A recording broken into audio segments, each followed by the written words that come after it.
Los perros románticos. Jueputa, qué rico. Y hola, ¿qué tal? Nos encontramos hoy nuevamente Los Perros Románticos. Hoy me encuentro con el buen Juanito Carlos y me encuentro con un invitado, el señor David Rangel.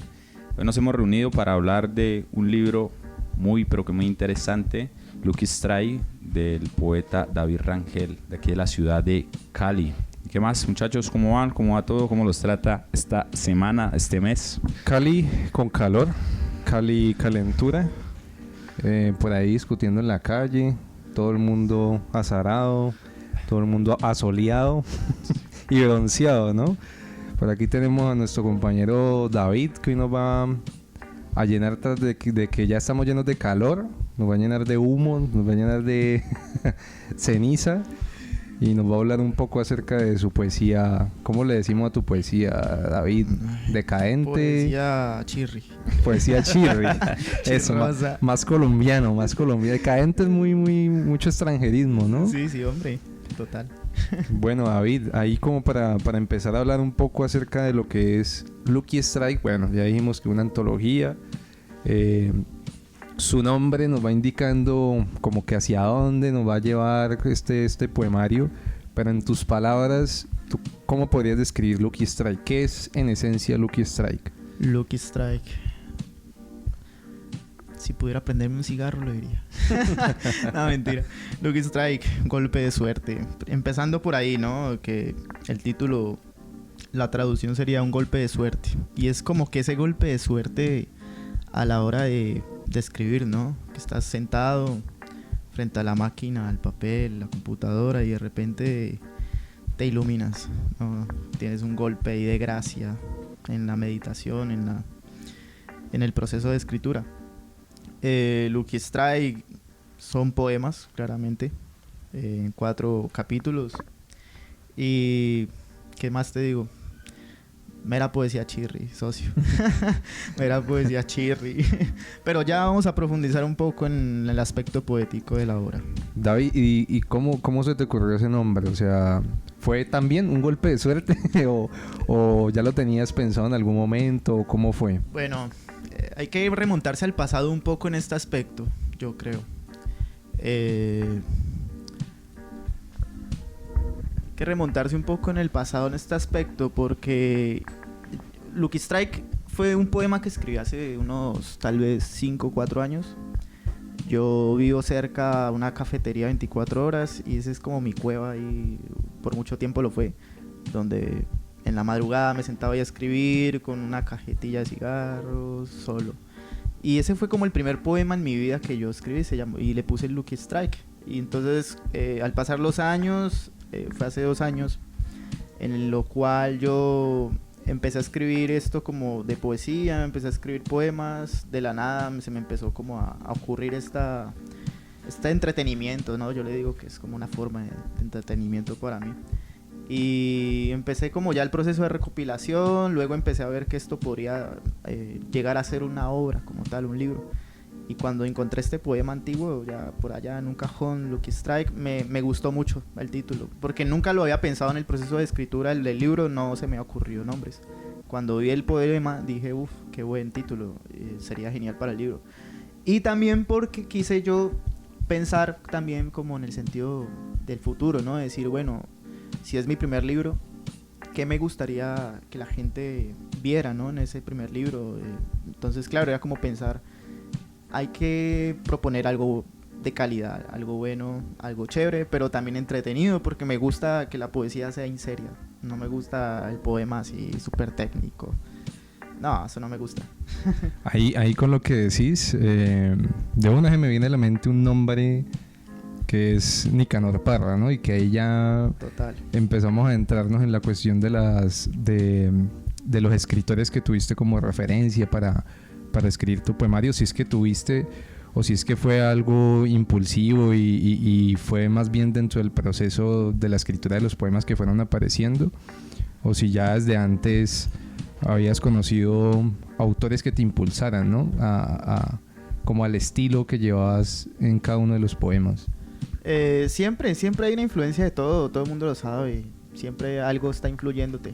En cuanto a Lucky Strike, creo que también la influencia más allá de los escritores era como la vida diaria, el fumar, porque el libro está construido a base del concepto del cigarrillo y del consumo, ¿no? De la publicidad, el consumismo. Sírveme cafecito, por favor.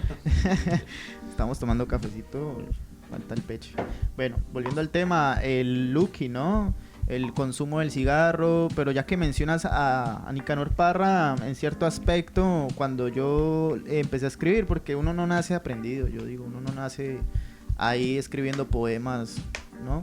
Uno se va autoperfeccionando a través de la escritura, uno va construyendo su propio universo, su propia visión de lo que es la palabra en uno, ¿no? Vas construyendo tu propio término, tu propio camino, como si fueras un arquitecto de la palabra. Entonces, a la hora de escribir, era como también, por ser el primer libro, era una búsqueda, era un autoconocerse, era como una autoexploración del cuerpo en ese caso. Entonces, claramente fue como una búsqueda de autores para yo poder tener un norte. No era como llegar, inventarme las palabras, y no, era como también ver referencias y ver, bueno, qué me gusta, ¿no? ¿Qué me gusta a mí de la poesía? Qué autores, qué estilos puedo yo pues no copiar y pegar, sino como más bien referenciarme, apoyarme, ¿no? O buscar el norte. Y entre esos fue Nicanor Parra, que yo creo que fue uno de los que la verdad fue como un mentor para mí. Y bueno, te podría mencionar muchos más otros autores, pero sí, Nicanor Parra fue una influencia. O sea, en esencia fue el escritor que más te influenció para tu primer poemario. En esencia no tanto. En cuanto Ahí también hay algo de Bukowski, ¿cierto? Un poco de Bukowski ahí, o no tanto, al menos yo lo veo, no sé si fue tu intención. Bueno, Bukowski. Primero lo de Nicanor Parra, luego ya hablemos de Bukowski. Lo de Nicanor Parra sí, digamos que más fue como la cuestión de como su filosofía, no sé, como de esto de concepto de reírse del poema, de no tomárselo en serio, porque Nicanor Parra fue uno de los primeros, no sé, poetas latinoamericanos en romper este esquema, ¿no? En decir como la tradición de Los poetas deben bajar del Olimpo. Sí, exacto, de burlarse de los también tomar la jerga de la región donde estabas y incluirla dentro de su poesía. Exacto, entonces imagínate vos en esa época, marica, y leer a un Nicanor Parra así como tan mortal, tan urbano, ¿no? Yo creo que para su época, hablando como la jerga de la calle en sus poemas, y debe ser pues algo muy loco, ¿no? Entonces, claro, a la hora de leerlo actualmente y haber encontrado a Nicanor Parra y por ahí derecho de Enrique Lins y otros tantos autores, fue muy chévere pues leer sobre su biografía, sobre los antipoemas y los artefactos, de cómo fue una persona como tan creativa en el aspecto del poema, no se limitó solo al papel, las palabras, porque también se hicieron obras con sus amigos en su época y donde cogían elementos y debajo ponían frases y como una especie de qué sé yo, collage, ¿no? También. Entonces era muy creativo el tipo y eso a mí me llamó mucho la atención y fue algo que quise como también, sí, como absorber en ese caso, de ese entretenimiento de que él llamaba, sí, como reírse del poema, y eso es algo que aplicó mucho en el libro, como el absurdo. Mejor dicho, Nicanor Parra obligatorio en los colegios. Vaya que sí. Yo he notado que hay muchos autores, muchos, sobre todo poetas, que se han destacado en otros países precisamente por eso, ¿no? Que han ido en contra de como lo estructurado y de alguna forma han innovado. Hubo un intento aquí en algún momento que fue el nadaísmo, ¿no? El nadaísmo, sí. Como que la vanguardia de pronto más original que ha sido en esencia colombiana, pero que en algún momento se pasmó y como que no llegó a más, ¿no? No tanto como estas otras vanguardias, por ejemplo. Ahí porque solo Arango enterró el nadaísmo. Sí. Se le salió de las manos, dijo, matemos Sí, pero el nadaísmo, y mató el nadaísmo. Prácticamente. Y siguió el nadaísmo, pero Porque era el referente más claro del movimiento. Ajá, más fuerte. Pero por ahí derecho, por ejemplo, hace poco fue el lanzamiento de toda la carrera de este señor ¿cómo se llamaba? Importante. J. Mario Arbeláez. Y sí, ya hace poco estuve y le regalé una copia de Lucky Strike al piro ese. Y me le acerqué todo ansioso y le dije, hey, publiqué esta mamada, te la quiero firmar.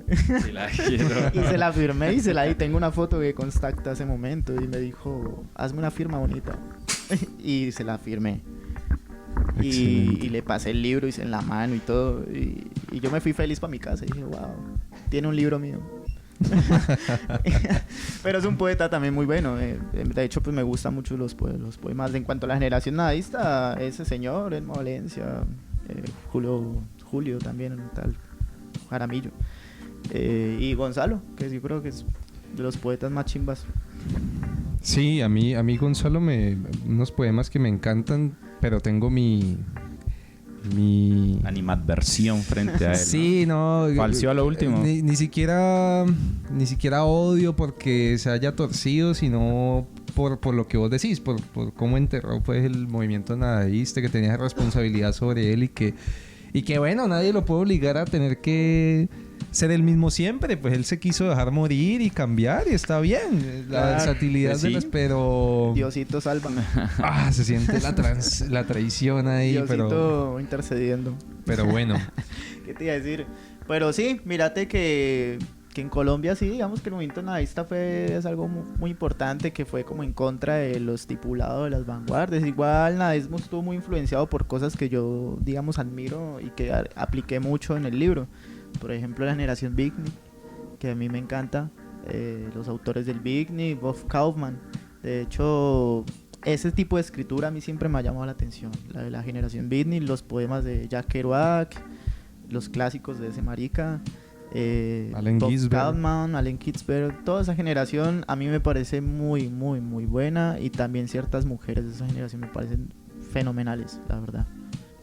Sí, yo hace poco en un encuentro de Noromo se hablaba acerca de lo necesario que sería una escuela sobre la poesía, una escuela para ser poeta. Digamos, en la universidad está clarísimo que no enseñan casi nada de poesía, no hay ni siquiera un curso directamente referenciado a la poesía, y porque pues...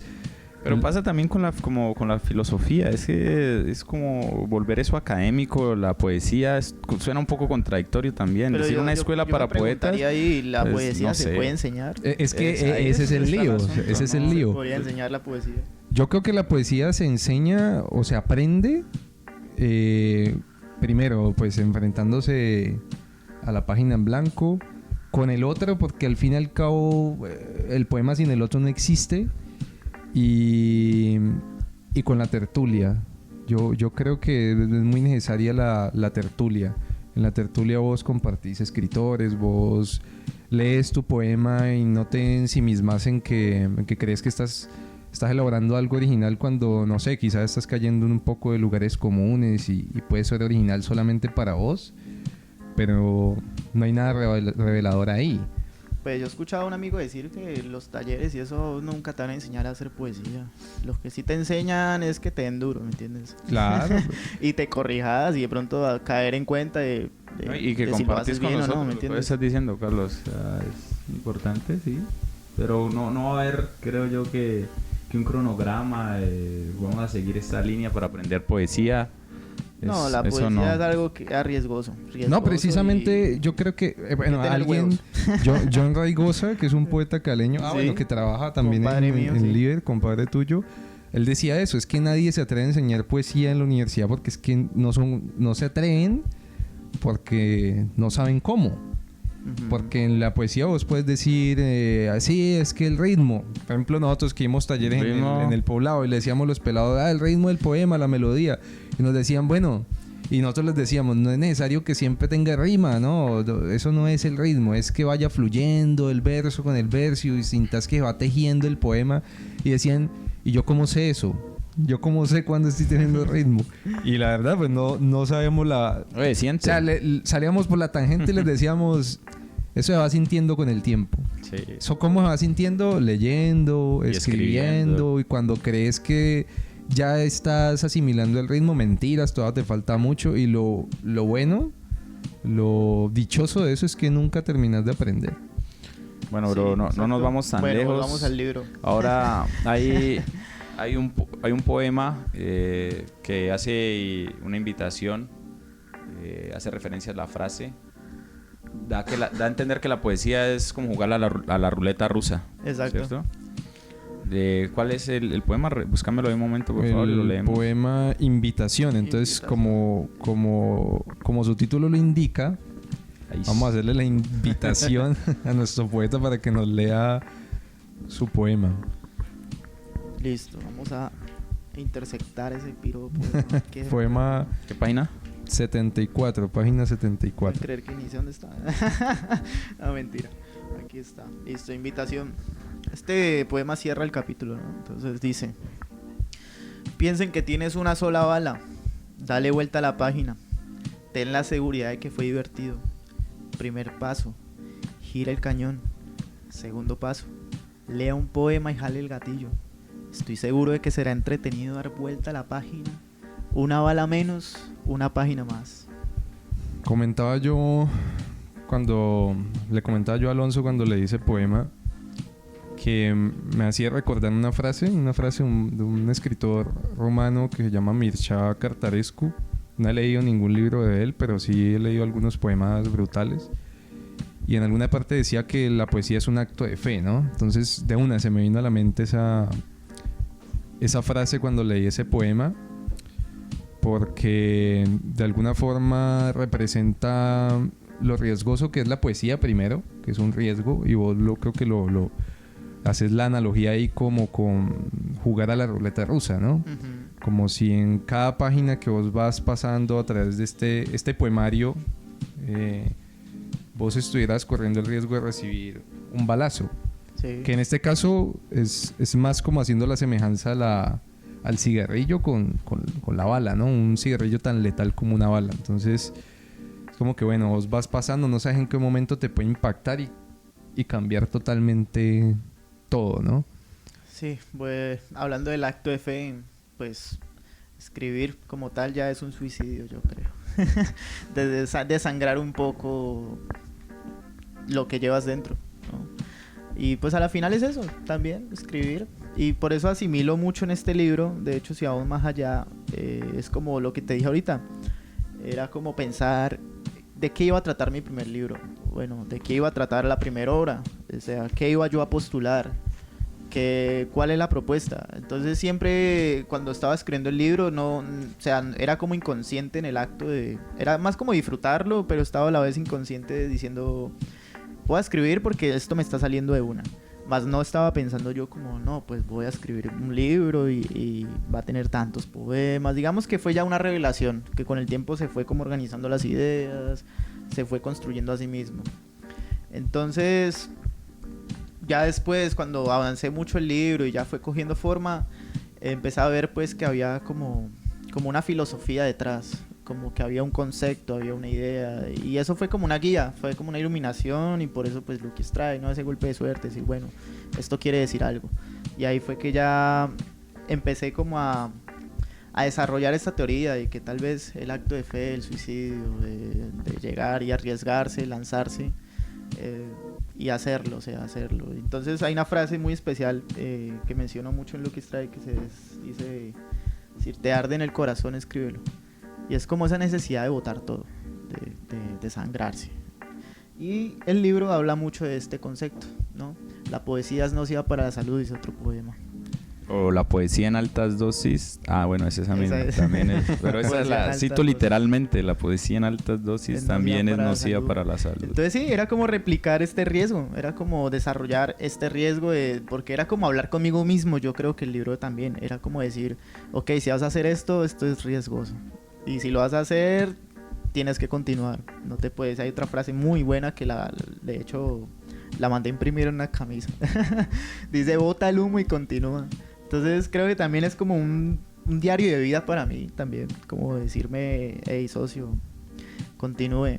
Y el cigarrillo prevé mucho esta cuestión de siempre avanzar, ¿no? Por eso es que se habla mucho del cigarrillo en el libro, por eso la portada es una cajetilla de cigarrillo, el concepto del cigarrillo predomina totalmente en el libro, y era como esta filosofía de fumar, pero más allá de eso, era como la filosofía de, a pesar de que te fumes un cigarro, pues bueno, vendrá otra oportunidad, ¿no? Vendrá otro cigarro y Y la vida es un vicio que hay que vivirlo. Y vendrá el cáncer consumirlo. también. Y entre el cáncer, que es el peligro, yo creo. Vendrá la muerte y tendrá tus ojos. Vendrá la muerte y tendrás tus ojos. Pero David, Ven. ¿por qué Dale, dale. fumar? ¿por qué fumar? Pues yo no le recomiendo a nadie fumar. Bien, bien. Eso, aquí Like. que quede claro. ¿Le recomiendas a muchachos. alguien leer poesía? Pues ¿Qué es peor? eso ya es. Esa paradoja no me gusta. No me gusta esa paradoja. Pues la verdad, a mí no me gusta meter cuentos, y yo soy sincero. Y fumar, a mí me gusta fumar, de hecho lo disfruto, aunque a veces me estrese el vicio, pero tampoco lo romantizo, no me gusta romantizarlo. No me gusta, de hecho lo peor que hay. Pero yo lo disfruto. Es como una amistad un poco extraña el cigarrillo. Y he tenido experiencias bastante interesantes con el cigarro. Al punto que he notado que el cigarro hace habla. Es un poco sincrética la experiencia del cigarro con la literatura. Es un sincretismo. Y por eso hay un poema que se llama en el libro que habla sobre esto. Del sincretismo, de lo que es el tabaco, el humo, el tabaco. Tabacomancia se llama el poema. Es un poema muy bonito. Y lo de escribir, pues bueno, eso ya queda bajo el riesgo de cualquier persona, yo creo. Ya eso ya depende de la persona. Dirá, bueno, me voy a arriesgar, voy a intentarlo. Porque es que hay muchas formas, ¿no? A veces es por placer, de pronto, por diversión, entretenimiento. Y cuando ya se vuelve algo serio, como un oficio, yo digo que ahí es donde ya entra el peligro. Cuando ya la escritura, la poesía se vuelve un oficio. Porque amerita mucho sacrificio y sufrimiento. Sí, como cualquier pasión, ¿no? Sí, y todas las pasiones. Exacto. Por ejemplo, el estoicismo nos dice mucho que tener deseos nos conlleva el sufrimiento. Así que hay que superar el deseo para ser felices. No hay que Pero yo desear no lo nada. quiero, yo no lo quiero superar todavía. Entonces yo digo, por ejemplo, cuando una persona empieza a escribir y empieza a tener deseos, no, pero es que quiero reconocimiento, quiero lograr esto en la escena local, quiero desear cosas que no son posibles porque, como decía Sabines, ser escritor, no, la poesía no te da una estrella en la frente, ¿no? Como en El Peatón. Entonces, ahí yo creo que ya entra el sufrimiento, y eso es lo que también decía mucho Caicedo, ¿no? Como estos cuentos que él decía, donde la gente lo veía y él desearía que lo reconocieran como un escritor. Y eso ya conlleva una carga de sufrimiento. Y escribir, la responsabilidad de escribir ante la sociedad también conlleva una carga muy pesada, porque también es como estar como un periodista, estar como una persona muy atenta, juzgando a todo el mundo, ¿me entiendes? Juzgando tu entorno, tu sociedad. Hay un capítulo de Los Simpson donde Homero es el señor X y luego descubren que él es el señor X y ya lo echan de todas partes. Él está indagando, está buscando Exacto.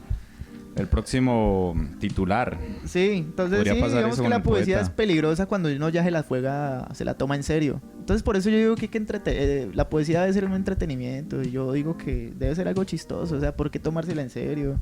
¿Por qué buscar la belleza si ya tantos autores en el pasado han escrito sobre la belleza, han escrito sobre tantos dilemas que ya se han tocado, ¿me entiendes? Cuando podemos hablar de otro tipo de escritura, de otro tipo de poesía, Machirri, por ejemplo, de una puñalada que le pegaron a alguien en la calle, ¿me entiendes? Hablar de otras perspectivas. Por ejemplo, ayer estaba viendo una entrevista esta madrugada, fue una entrevista a Julio Raymond, a Ramón Ribeiro, perdón, y sobre un libro de cuentos, ¿no? Muy importante, de los mejores que él publicó, no me acuerdo el nombre, pero en este libro él le da la voz a los silenciados, ¿me entiendes?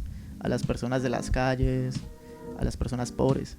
Y es re curioso, ¿no? Cómo puedes desarrollar poesía a partir de estos conceptos de personas, creo yo, silenciadas. O lo que un día vimos en un taller tuyo de esta autora, que siempre me olvidé el nombre. Peri Rossi, La otra. el inspector. La otra. Wisława. Esa, Wisława. Wisława. Szymborska. Tú leíste un poema sobre unas cartas de la hermana, ¿no? Ujú. Y esa autora, tú mencionaste mucho ese aspecto de cómo ella podía escribir sobre cosas. Mirar donde nadie ha mirado. Eso, mirar donde nadie ha mirado. O sea, levantar una piedra y escribir debajo lo que hay debajo de esa piedra, ese mundo, ese universo, ese paradigma que se encierra ahí abajo. Entonces yo creo que la poesía puede tomar muchas más cosas, el poeta puede ir a más cosas, solo que es difícil. Entonces escribir sobre lo mismo Todo ya es está poesía. aburrido. Sí, la poesía puede ser riesgosa, pero a la misma vez, obviamente muy bella, porque precisamente te invita a poner atención a esas pequeñas cosas. Puede aliviarte mucho si dentro de lo grande que hay por mirar, tener una familia, tener tu carrera, conseguir una casa, casarte, todo eso, si para vos eso no tiene como que mucha relevancia, muchas veces uno se encuentra perdido dentro de eso que se supone que debe hacer y no encuentra como que una razón de ser. Se empieza a preguntar el para qué, ¿no? El para qué que mencionaba por ahí Clarice Bueno, Lispector. entonces, ahí llegaría yo a la conclusión de que hay que ser humilde. Y en la poesía, en la escritura como en la vida hay que ser humilde. Con las palabras hay que ser humilde, estar al servicio de la poesía, yo creo. Porque es que, como te dije, si uno se lo toma como una responsabilidad, se lo toma como algo, pues, como un partido, el partido de tu vida, yo creo que ya conlleva un desgaste y... ¿Será que eso va en contra de la poesía? ¿Tomarse la poesía como algo en serio? ¿Será antipoético? Ahí ya es una pregunta bastante buena. Puede ser, porque la puede encerrar. Sí, la, es que la ese poesía es no es para encerrarse. el La poesía... problema. O se pueden decir, en un poema no se puede hacer tal cosa. Y puede llegar alguien, crearse algo bien ingenioso, meter ahí queísmos, meter de todo lo que se supone que no se puede meter en un poema. Ujú. Y lo puede hacer. ¿Y quién le dice que no? Y lo puede hacer muy bien. Y ese poema puede golpear a muchos. Exacto. Y Por ejemplo, además- la gente de los talleres de allá donde lo hicimos en el poblado decían, pero yo cómo sé cuándo un poema es bueno y malo, y entra en juego todo lo de la subjetividad. o cuando un poema es un poema. O cuando un poema es un poema. Yo pensaría, y hace poquito me lo estaba pensando, y yo digo, mientras ese poema golpee, entre más gente golpee ese poema, es bueno.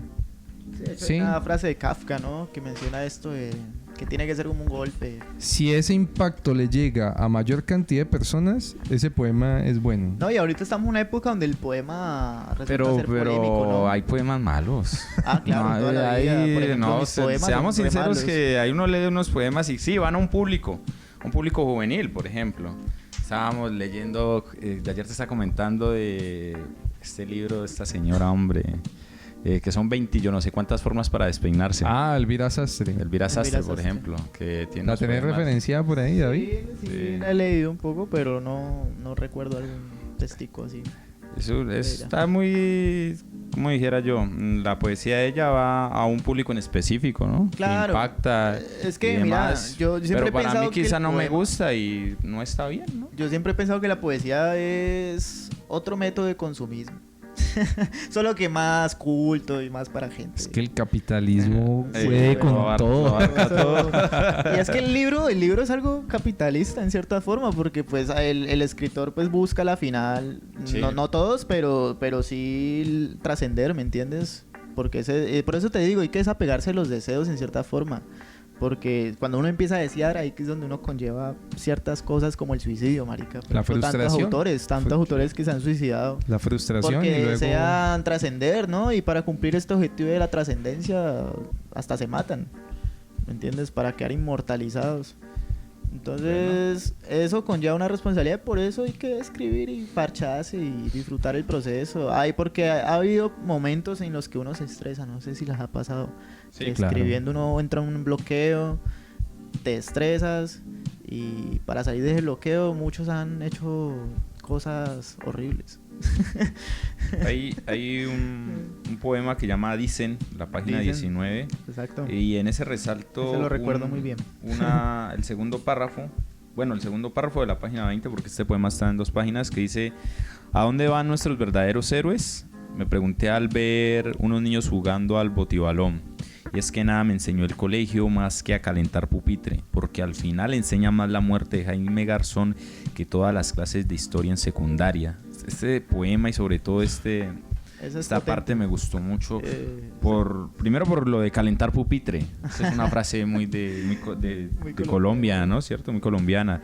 Y lo otro, de cómo coincidimos la educación. Me enseña más la muerte de Jaime Garzón que todo lo demás que me puedan enseñar. Esto va directo. A la vena. Exacto. Y aparte lo que viene después, que a mí me destruyó más el bullying de los compañeros de clase o las peleas a mano limpia en el patio del recreo que la constitución política. A mí me instruyó más eso. Yo Es creo... vivir más, ¿no? O sea, perdona que te interrumpa. Que te enseña más las vivencias, lo que pasa a tu alrededor, que a veces los programas de cualquier colegio, ¿no? Que Exacto. igual están diseñados y pensados para que vos tengas una cierta forma de pensar y una postura predefinida. Bueno, el profe Carlos una vez me invitó a un colegio de franciscano, ¿no?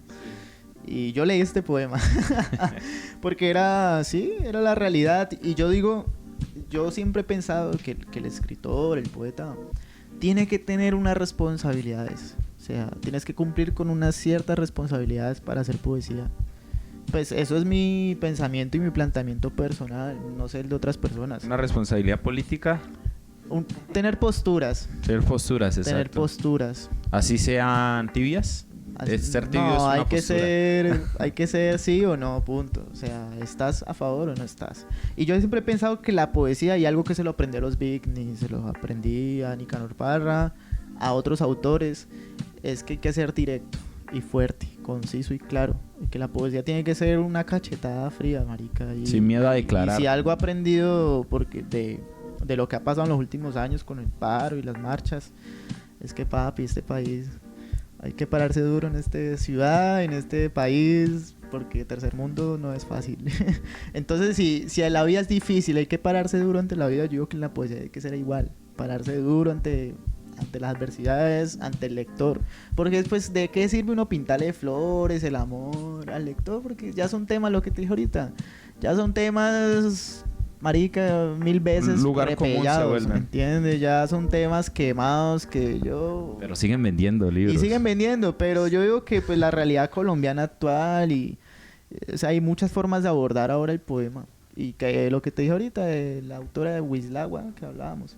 O sea, hay formas innovadoras, hay que buscar de las formas. Y yo creo que en este libro me propuse eso, como objetivo también. Bien, hay otro de los poemas que me gusta porque creas un mundo ahí, no sé, se llama Hecatombe. Hecatombe. Y bueno. es que las cucarachas evolucionarían, si solamente quedaran las cucarachas, Ajá. evolucionarían hasta tal punto de construir un insecticida, ¿cierto? Nada. Que su civilización avanzaría tanto hasta que construyen un insecticida y bueno. Se autoinmolan todos. Exactamente, o sea que estamos condenados a eso. Ese poema, lo que te dije ahorita al principio, me gusta que la poesía sea divertida. Y yo digo que parodiar y hacer estos paralelismos muy Nicanor Parra en ese aspecto, ¿no? Y también como... ese poema surgió en pandemia, me acuerdo, porque este libro lo terminé de escribir en pandemia. Ya sabes, el encierro. Y yo leí una antología de Benedetti, me disculparán, no recuerdo el poema, pero hablaba sobre los ovnis. Disculpado. Y bueno, gracias a Dios. Benedetti es un gran poeta. Sí, ¿cierto? Es un grandísimo Sí, no, poeta. es bueno, a mí me gusta. No lo negaré. Que los académicos hablen caca es otra cosa, pero Sí. nadie conoce a los académicos. Él es bueno. Y de hecho hay un poema que habla sobre los ovnis, ¿no? Y me pareció muy curioso porque él mencionaba la URSS, mencionaba la URSS, los americanos, y se metía como en este tema de los misiles cubanos y después habla de los ovnis. Entonces dije, ve, qué curioso cómo el man escribe un poema como intercambiando estos términos entre la sociedad y los marcianos, de que pues tal vez ellos no vienen a visitarnos porque pues somos muy tontos, ¿no? Entonces dije, bueno, qué curioso, Hecatombe, y pues normal el título de la palabra, ¿no? El título del poema, Hecatombe, ¿no? Esa destrucción. Y me pareció muy bonito hacer este poema, pues como una forma de entretenida, de reírme ante el lector y de decirle, ¿te imaginas que las cucarachas, o sea, nosotros nos exterminemos y las cucarachas se vuelvan inteligentes y de repente les pase lo mismo que nosotros? O sea, Sí, muy Parra ese poema, claro, porque Como el hombre imaginario de Nicanor Parra. Caricaturizar la raza humana. Exacto, y es que el eterno retorno de Nietzsche, yo creo, pero más ampliado a un concepto de universal, yo creo, de repetir los mismos errores, pero te imaginas otra especie en el futuro repitiendo los mismos errores, porque la inteligencia quizás nos lleve a esto, de ser conscientes nos lleve al mal también, la conciencia, La ironía. el ego, la parte oscura, la sombra de Jung. David. ¿Hay un David en el futuro que no fuma? Ay, Y ahí construye Lucky Strike parte 2. pues ese David por ahora sigue en la sombra. Cuando Lucky Strike era un placer. Pues mira, hay veces que el fumar se vuelve cansón, que uno dice, "Uf, qué pereza este vicio". Y así también uno pasa con la poesía. Y yo estoy en una temporada ahorita donde estoy como, digamos, ya pasé la temporada de disfrutar los frutos, ¿no? Que da un La libro, fama. la fama. Que te persigan por las calles. Las chicas gritando. Que te lancen "No, flores". hombre, no, yo yendo a colegios a corromper chicos. David. Fírmame la mano. No, de hecho he tenido momentos muy curiosos, ¿no? No sé si a ustedes los mortales les ha pasado, No. ¿no? No, yo Que a veces no. estás por ahí caminando y te Me reconocen. da miedo sentir eso. Sí, no, a mí sí me ha pasado muchas veces. No, mentira, ¿para qué les he hecho cuento? Pero yo una vez estuve en Pasto y yo estaba muy asustado, pues cuando fue el primer evento, ¿no? De promoción. Yo me fui con mis ahorros, mis poquitos ahorros. De hecho, muy pocos. Y me fui para Pasto y bueno, fue como casi imposible hacer el lanzamiento allá. Al final se pudo. Y un bar de mala muerte. Y de repente yo no tenía fe. Yo dije, no, esto nadie va a venir. Y una ciudad donde no te conoce casi gente. Y cuando menos pensé, entré al evento y la sala estaba llena. Y yo no sabía ni quién era la mitad de la gente. Y yo como, ¿quién es esto? Y todos me decían, no, tú eres David. Yo como, ¿quién eres? ¿Quién eres, bicho? Es que compartiendo ese agente publicitario. Sí, exacto. Y lo que hace el internet, ¿no? Compartir eventos en internet. Y lo que hacen los amigos, el voz a voz también. Y nada, pues yo siempre he dicho que cuando uno hace algo no hay que pensar en el resultado. Hay que Y dejarlo ser. ahí se recalca algo muy importante y es, sobre todo hoy, donde la gente lee poca poesía, vos vas a los estantes de poesía y nos lo dice mucho Oscar en Oromo, vea, eso ahí lleno, Ah, eso es verdad. llegan libros y no se van de Es aquí. verdad, la poesía no se vende. Sobre todo hoy en día, y por esa situación es necesario acompañarse, ¿no? Abrazarse con el amigo, invitarle unas polas. Sí. Exacto. y que- Acompañarse. Una, Sí, codo sí. a codo invitación de- después de esto, ¿cierto? Claro, porque mañana solo es muy difícil. Creo que en cualquier pasión, en cualquier arte, estar Sí, solo es que hay que unir lazos como quiera. Sí. No, en todo, mira que Porque un colectivo puede de uno acortar solo- caminos. Sí, vaya en que sí. esto hay que hacer amigos y hacer contactos y empezar a tener un combo. No como de parcharse todos los días, pero sí a hacerse conocer, tal vez, pero con la humildad de lo que te decía ahorita, porque yo siempre he notado que en muchos aspectos los escritores son muy crecidos y son muy picadolocos. como Propio de la dicen acá. academia también. Sí, porque a veces estudian literatura y después, bueno, y después como que tienen éxito y ya empiezan a creerse algo que pues, O creen tener éxito. o creen tener éxito. Y yo digo que aquí en esta selva, no, weón, la poesía nunca va a ser algo que nos vaya a dar fama, ¿me entiendes? De pronto Mario Mendoza, quizás, que uno en la feria del libro uno ve que el puta llena 3 carpas. Yo hice fila 4 horas para que me firmara un libro. Imagínate, o sea, de pronto... Ya le hicimos podcast. Fernando Ya le hicimos Vallejo, podcast. Sí, por eso lo mencioné, porque me acordé que han hecho uno anterior a este. El podcast a Mendoza. Y de pronto, y es curioso porque son casos imposibles. No sé, solo uno entre tantos, tanta basura. Y eso que también sería una basura en ese caso. Logra triunfar y tener como esta fanaticada. Pero entonces siempre pienso, ¿qué factores hay que tener presente? ¿Qué factores hay que usar para tener ese éxito? Que Entonces, tener un golpe de suerte. exacto, un Lucky trae la mano. Gol- Por eso golpe de digo yo, suerte. ¿para qué creerse superior al resto? O sea, para Pues que cuando llega el poder también uno no Conlleva sabe una gran cómo lo coja. responsabilidad. Sí, sí me entendés. Es que cuando no lo hemos tenido y cuando tengamos algo de triunfo, de éxito, no sabemos cómo nos podremos comportar. Claro, entonces por eso no me gusta esta gente que no sé, papi, ya empiezan a meterse en un cuento donde ya ni el saludo, ¿me entiendes?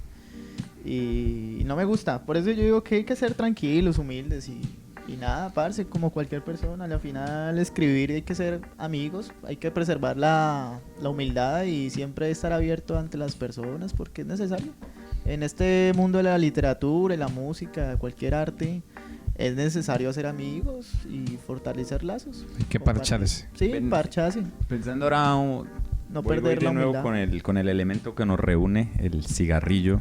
El cigarrillo tiene algo interesante y es que hasta los 50 no se habían conocido los efectos del cigarrillo. Ajá. Efectos nocivos, ¿no? Los efectos nocivos, muy bien. Lo mandaban hasta para las embarazadas. Exacto, en la salud de las personas, y no es hasta que hacen unas investigaciones en Estados Unidos y también en Reino Unido que ya hay algo que se declara y dice, bueno, sí tiene que ver bastante con el cáncer de pulmón, mucho tiene que ver. Desde ahí, desde el año 50, ya empieza una serie de campañas para cambiar, o sea, para reducir el consumo de tabaco, sobre todo en Estados Unidos. Y entonces cambia la imagen del cigarrillo. ¿Sí? Empieza a cambiar, ya no es... ya antes eras cool fumando cigarrillo. Sí. Ahora, después de 50, eres un idiota si estás fumando cigarrillo porque ya sabes las consecuencias que hay detrás de ello. Y sin embargo, las marcas que estaban detrás de las empresas de tabaco, a través del marketing y a través de la publicidad, pues trataban de reducir o de desmentir de pronto esas investigaciones que se hicieron. Ahora, y un poco, ¿será que pasa también algo así con la poesía? Sabemos que es nociva, pero igual lo seguimos haciendo. ¿Será que hubo un momento en que la poesía sí estaba en su auge, pero luego cambiaron las cosas y está en declive, y sin embargo la seguimos consumiendo? A mí me gustaría hacer como esa comparación ahí de alguna manera. Yo quiero decirle que la poesía siempre está de moda. Ajá. Yo hay una frase que yo escribí para el libro que habla un poco de eso. Dice, fumar está pasado de moda, escribir poesía es la moda. Algo así quiere decir la frase. Como que fumar ya no es tan cool, pero escribir poemas sí es cool. Y es que el poeta siempre tiene como que generar algo ante la gente, ¿no? Como que te digan, oh, él es poeta. Exacto, y la gente, oh, léeme. Las mujeres dicen, oh, léeme un poema. Como ahí No, el poeta vendría a ser como el alcohol, porque el alcohol todavía no pierde su fama. No. Ajá. Yo de la poesía nunca perdí la fama. De hecho, todo el tiempo salen muchos escritores bajo la roca. Y yo soy uno de esos. Una cucaracha así que salió por ahí a una pared, ¿no? Y ahí dentro de Pero la siempre está de estadística, moda. Siempre. son los hombres que consumen más tabaco que las mujeres en muchos países. Ajá. Solo como por ahí en España se equiparan las cargas. ¿Qué pasará en cuanto a la poesía? Ahora mismo, ¿qué podemos Pues- ver que consume más, al menos en plano local? Como, Pues mira que yo diría que... o depende de la temática de hay la poesía, mucha ¿no? mujer ahorita haciendo poesía. Bueno, siempre lo ha habido, pero ahorita como que se siente más la fuerza, ¿no? Tenemos muchas compañeras, de hecho, en común nosotros, que están publicando y están escribiendo poesía bastante buena. Sobre todo se ha fortalecido mucho la poesía del referente al Pacífico, ¿no? La afrocolombianidad, todo esto es esta responsabilidad de ser negro, de ser afro. Y también el feminismo. Hay muchas autoras ahorita bastante chéveres. Yo diría que haciendo incluso poesía. más que... O por lo menos, No, ¿no? y se está fortaleciendo mucho. el se aspecto de las han mujeres vuelto que hacen más poesía, visibles más visibles. que los hombres. Por lo menos en el aspecto de la poesía. Y en los eventos, más que todo. Pues no es que digamos que aquí injusto, ¿no? Yo no me estoy quejando, aquí ninguno se está quejando, aclaremos. Pero sí, digamos que estos tipos de eventos que ahorita en la ciudad se han dado. Ahorita están muy de moda ciertos eventos, ¿no? Recitales en universidades, talleres sobre autoras. Entonces me parece muy genial que podamos leer autoras. Por ejemplo, a mí me encanta y admiro, y de hecho me influye mucho ahorita en esta nueva etapa de mi vida, donde estoy escribiendo cosas nuevas y pienso escribir un nuevo libro más adelante. Me influye ahorita mucho Mercedes Carranza. Yo sé que ustedes la conocen, la han escuchado. Y es una poetisa ya que ya murió hace más de 20 años. Pero su poesía para mí es súper brutal porque siento que es como si fuera escrita hoy, marica, hoy en día. Es una poesía muy atemporal para mí. Y hay otras autoras, por ejemplo, aquí de Cali me gusta Daniela Prado. No sé, ¿la han leído? Sí. Espacios Habitables me parece un libro muy, muy bueno, de los mejores libros de poesía caleña actuales. Y hay otra autora de Medellín que escribió un libro basado como en el concepto del porno y los animales. Se me olvida el nombre de ella. Algo con las babosas, ¿no? Eso, de las babosas. Las babosas y el porno, ¿no es? Eso, ese poema me parece yo brutal, leí unos muy cuantos bueno. poemas brutales. Se me olvidó ya el nombre de ella. Pero sí, hay poesía de mujeres muy, muy chévere. Últimamente, hace un tiempo, estuve leyendo muchas poetisas de varios países. No sé, tienen una poesía, una sensibilidad pues, muy brutal. Y también lo de Perozzi, que... ¿Perozzi? La peligrosi. La peligrosa. La peligrosa. Que también ese día hablamos mucho de su poesía y la de Wisława.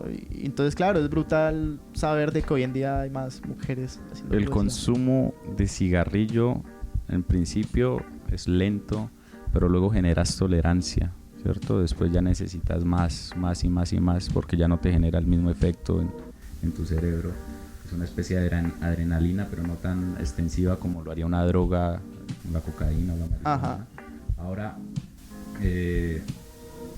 pasa también, yo creo, con el tema de la poesía, en qué momento uno genera también tolerancia, ¿cierto?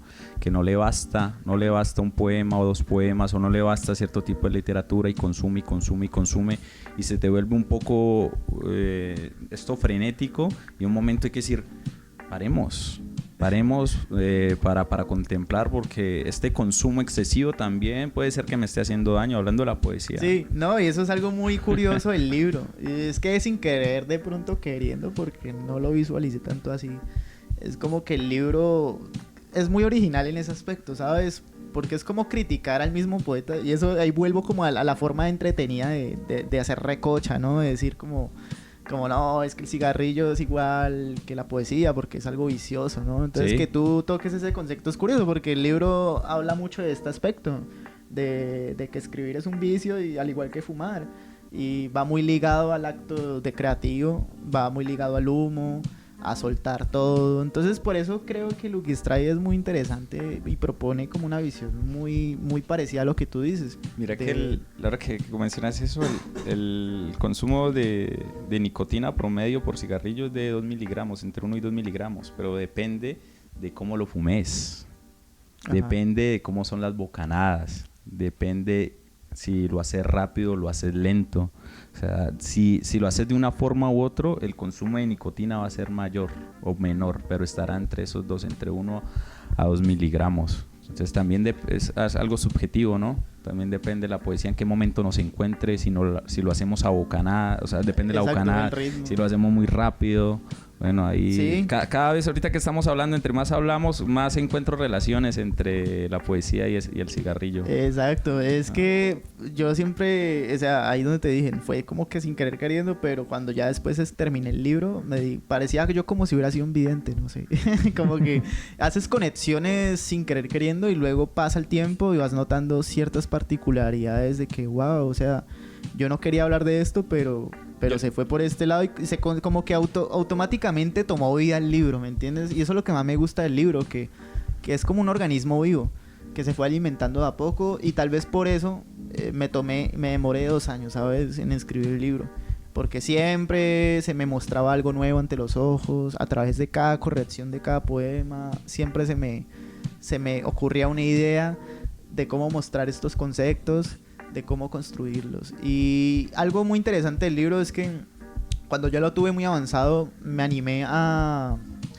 que todo el libro fuera como una construcción y tuviera una conexión, de que cada poema fuera como que no sé si han visto las series animadas que son capítulos, y hay unas series que son como un capítulo y no tiene nada que ver con el otro. Bueno, en Lucky Strike fue lo contrario. Quise que cada capítulo, cada poema no fuera como el típico poemario, en un poema habla una cosa, el otro otra cosa, sino que todos tuvieran como una convergencia, todos tuvieran como un enlace. Por eso la forma en que está dividido. Exacto. Y la verdad, si nos ponemos a decirle a quien está escuchando aquí al otro lado, el libro está dividido en 4 capítulos muy interesantes.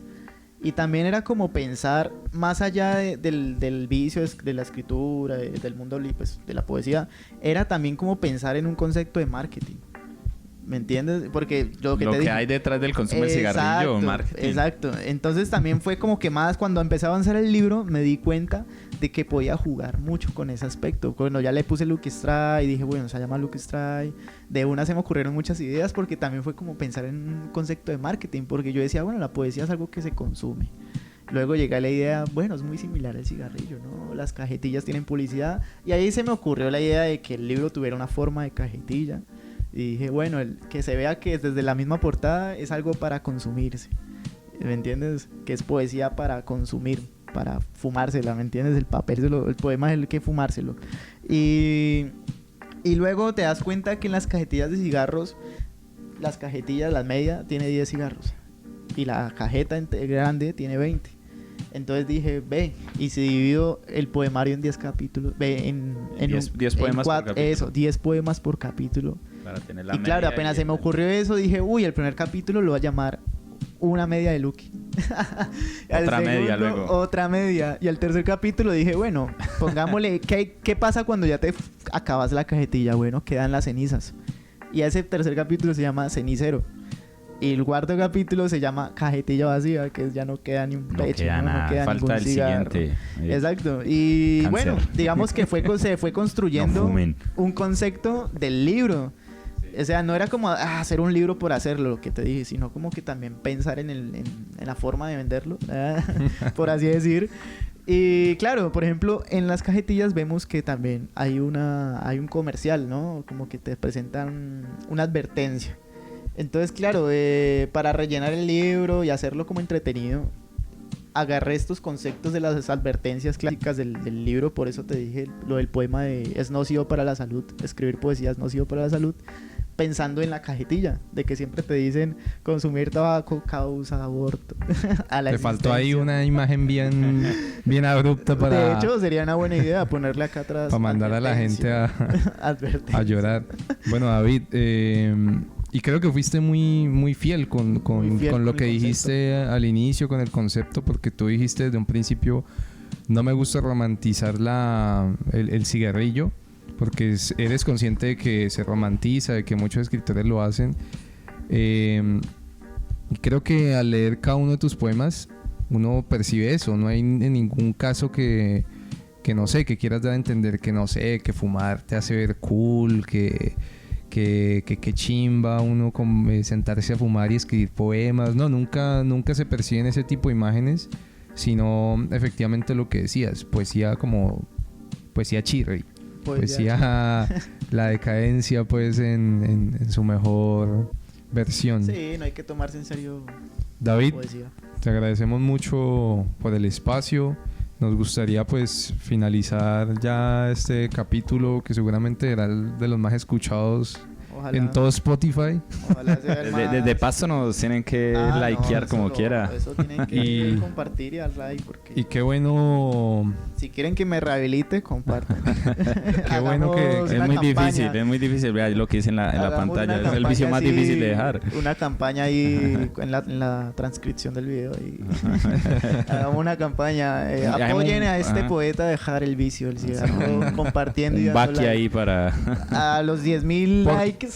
Por cada reproducción se donará 1,000 pesos para la recuperación de este muchacho. Sería una buena campaña. Bueno, qué bueno sería como última bocanada un poema de tu preferencia. Bueno, un número del 1 al 40, muchachos. Un número primo tiene que ser el 11. 69. 69. Si es primo, no es primo. 6 más 9. 23. 14. Que es otro primo. A ver, bueno, busquemos el poema número 5, 10. El 13. Uy, aquí siempre las... el nombre de los... Aquí no las... Listo, el 50, página 53. Vea el dato, vea. Solo el 8% dejó de fumar. Que es más difícil dejar eso a veces que el alcohol y la cocaína. Yo no sabía. Pues según igual, si si nunca puedes dejar el vicio, hecho, puedes montar un diario como el de Kutok, que le puso opio y vos le pones ahí tabaco. Nicotina. Y escribes. De hecho, me estaba acordando los aforismos de los versos sin patria. Las prosas apátridas de... Estaba pensando yo como ese sería mi diario de vida. O sea, yo diría los versos a patria, sin patria. pensaba yo ahorita que venían en un carrito, decía, esas son como las meditaciones de Marco Aurelio, pero para el fumador. Esa fue mi conclusión ahorita que venía en el carro. Listo, el poema que ustedes dijeron a su suerte es este, se llama La brevedad de los buses azules y verdes. Entonces se los voy a leer, espero lo disfruten. Lo voy a disfrutar como nunca. Préndase un cigarro y lo disfruta. Cualquier lugar puede ser un buen sitio para pensarte. Mano en el cachete izquierdo, la derecha en el abrigo, los ojos saltando como en un ping-pong por el efecto incandescente de las luces. Llevo un papelito conmigo, cualquier puesto es ideal para escribir poemas. Mi letra es como la de un niño pequeño que no sabe qué decirte. Quedaré a merced del papel, de Tin Marín de Dos Pingüe, nacerá por cuestión de nigromancia la primer palabra. Me dejaré conducir por ella hasta obtener un resultado preciso. Son muchas las cosas que uno puede escribir. Se le puede escribir a la madre y agradecer por su vientre, a un amigo que está lejos, pero entre todas las cosas, escribirte extraño es la frase más difícil. La tacharé con lapicero mágico, al igual que un garabato hecho en primaria. Resumiré todos mis intentos en un borrón y cuenta nueva. Quedarán atrapados ahí junto a mis sueños de infancia, las ganas de contarte todas mis aventuras, que el martes me leí un libro de Ribeiro y que el miércoles me bebí 3 pokeronas en el bulevar. En el transporte público de regreso a casa, las personas que bajan y suben no lo notan, pero huelo alcohol. Expulso mariposas y pajaritos de mi boca. Un cóctel de nubes rojas y amarillas mandarán por el estómago como hormigas. Subirán por mi garganta ganas incontenibles de meterme bajo la almohada y contar hasta 10. Vomitaré a la mañana siguiente todas las nubes del cielo. En todas ellas tu rostro se revelará.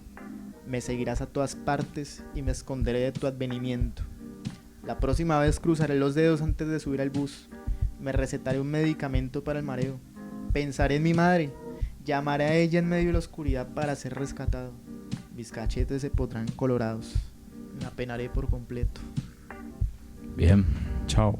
Muchas gracias, nos vemos. Eso ha sido todo para Adiositos. Lean, vagos.